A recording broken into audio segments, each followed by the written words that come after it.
Assalamualaikum and a very good morning to Madam Zarina. My name is Nia Najia binti Bobby Irawan with student ID 20234058894. For today, I would like to make a presentation about HRM552 talent acquisition. For talent acquisition current issue, which the topic I use is hiring discrimination. Next, firstly, we have to know the introduction, which is the meaning of hiring discrimination. Hiring discrimination can mean an unfair employment decision based on a person's race, religion, sexual orientation, place of origin, age, or even genetics. For job hiring processes, it is crucial for economic opportunities and career advancement. However, they often face discrimination based on factors like race, gender, age, disability, and religion. This action might portray a betraying systematic inequalities and undermining meritocracy and equal opportunity. Studies shows that a few employers are more focused on specific grounds like race, ethnicity, and national origin. Some studies have also found patterns in data such as discrimination against Black Americans in high stakes settings and less discrimination in jobs with a college degree. Next is factor of hiring discrimination. So what drive an employee to make a hiring discrimination? So first of all is unconscious biases. For unconscious biases, we can go up to three biases, which is affinity bias, confirmation bias, and stereotype bias. For affinity bias is where hiring managers and recruiters may favor candidates who are similar to them in background, interests, or even personality. This actually can lead to preference for certain demographics such as race, gender, and even socio-economic status. Next is confirmation bias. Confirmation bias is where the tendency of the recruiters to hunt for the data that support that ideas which makes a good candidates, which can result in a prejudice against those who don't match the description. Here, in confirmation bias, employers make a standardized description for a position in the company, so it can actually be a discrimination for those who doesn't fit in the description. Next is stereotype bias. Stereotype bias is a misconceptions about specific groups that can lead to recruiters to make assumption about the candidate's abilities, work ethic, and cultural fit. The other factor of hiring discrimination is a lack of diversity in hiring teams. When hiring teams lack diversity in themselves, they may inadvertently reinforce homogeneous hiring practices, which means in their groups of employees, it is not in a diverse environment, so the idea is not very produced well. Okay, diverse hiring teams are more likely to recognize a wide range talents and are generally more inclusive in the evaluation of candidates. Next factor of hiring discrimination is cronyism and nepotism. Cronyism, in which we all know in general, is where employers hire their friends or even people with relationship with them. And nepotism is where employer hire an individual which have a relationship in terms of families or even relatives around them. So cronyism and nepotism is actually a big issues in Malaysia or even in anywhere companies, because cronyism and nepotism actually cause hiring discrimination for those who supposedly qualified for that position in the company, but instead the employer hire their relatives or their friends, their families to fit in the position, the role in the position in the company. Next is background barrier. Background barrier is simply because of the background of the individual that are going to apply for that position. This can make a discrimination because the background of history or background academics can discriminate the people who wants to apply for the jobs. Next is the justification for why the employers is doing the hiring discrimination. First of all, what justifies a hiring discrimination is actually cultural fit. Employers might argue that they require employees who possess their values, objectives, or social environment. But the idea of cultural fit is frequently unclear and might result in discriminatory actions. Companies may unintentionally or even purposefully exclude different perspectives when they mistake fit for equality. Now, cultural fit actually means that employers only hire a homogeneous group of employees that are fit with their social appearance or social environment in the workplace. For example, there are companies that does not hire um, Indians or Black American peoples because in the companies only people that are white Americans or Caucasian or even Chinese are allowed to work there because they want to make the environment in the workplace very harmonized.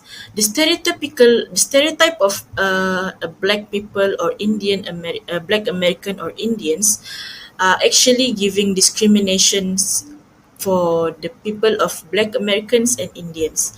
That's, for example, in cultural fit. This only justifies why the employers want a specific or particular social appearance to fit in their cultural fit in the workplace. Next is business necessity. Okay, sometimes companies being selective or even sometimes um, goes into discrimination in hiring because of business necessity. Some companies defend selective hiring when specific qualities are thought to be essential for position success. This could be a particular set of skills, or even physical fitness, or particular manual professions, or even proficiently in language for certain regions. However, if the qualification is clearly demonstrated to be vital, it is frequently illegal to use business need as justification for discrimination. So here, the company cannot use the reasoning of business necessity for hiring discrimination. So in whatever circumstances, employees need to consider the talents, experience, academics, or qualification that suits their standard operation process. They cannot use business necessity as the reason to why they do discrimination in hiring. Next is the impact of hiring discrimination. Firstly, I have attached 3 points of impact. Firstly, is reduced talent pool in and innovation. Discrimination actually reduces innovation in workplace by limiting the range of experience, viewpoints, and abilities. We can take an example for employers that uses chronism and nepotism. Okay, these people only hires those with relative or relationship with them, and without considering experience or even academic backgrounds. So this can limit their range of experience and range of talents in the company. Similar teams or homogeneous teams sometimes suffer from groupthink, which result in fewer original ideas and less inventive problem solving. Just like I mentioned earlier, a groupthink is where There are less or limited range of experience, range of ideas, range of talents, and skill offsets in the group of employees. So it causes the original ideas is less inventive and problem solving. Next point is missed opportunity on business expansion.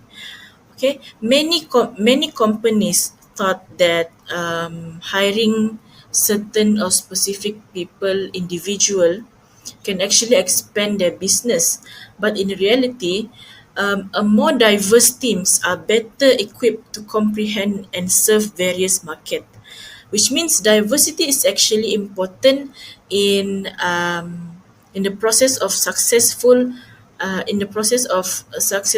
in a company.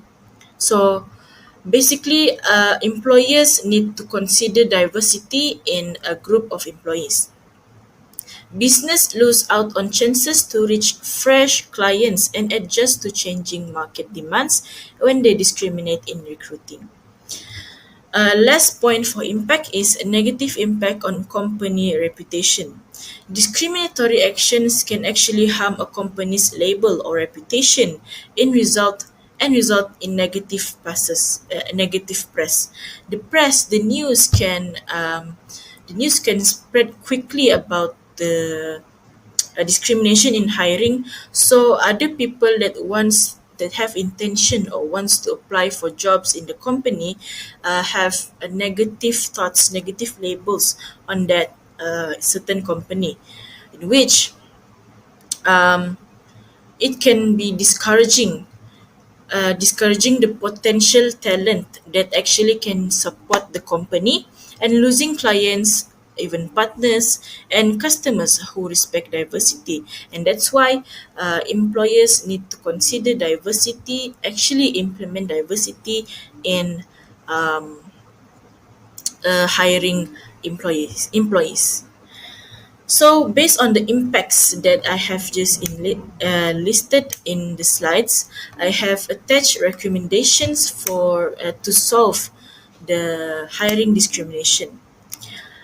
The recommendation for hiring discrimination to solve hiring discrimination is standardized hiring process. Okay, so first, in standardized hiring process, filters um, the bad employees into the good employees. Okay, let's look at the structured interviews. Structured interviews is one of the standardized hiring process in which to minimize subjectivity and enable more equitable comparisons. Use uniform evaluation criteria and question for candidates, which means in structured interviews, this question for the people who interviews the candidates are standardized, which is the same question are being asked to all the candidates that came to interview.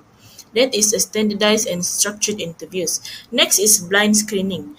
During the first review of resumes, make sure employers exclude any identifying information such as name, gender, age, or even ethnicity to concentrate on the qualification, which means in screening the resumes or the cover letters, employers need to exclude their names. Don't need to look at the names, age, ethnicity, and gender to make sure to make sure they only focus on the qualification, the experience, and the academic backgrounds of the candidates. Next is skill-based assessment. Instead of depending on background information, which may induce bias, employees may evaluate candidates using skill test or work sample. Okay, instead of just reviewing their resumes, employers can actually use skill tests and work samples to actually evaluate their level of works and experience for the better position in the company. In conclusion, resolving discrimination in hiring is essential in building a more harmony and innovative surrounding in workplace. Discriminatory in hiring will not only harm individuals that are seeking for jobs, but it also affect the company's reputation and potential for business expansion as the company is lack of proper talents. Therefore, it is important that employers did not implement discrimination in hiring. That is all for me. Thank you.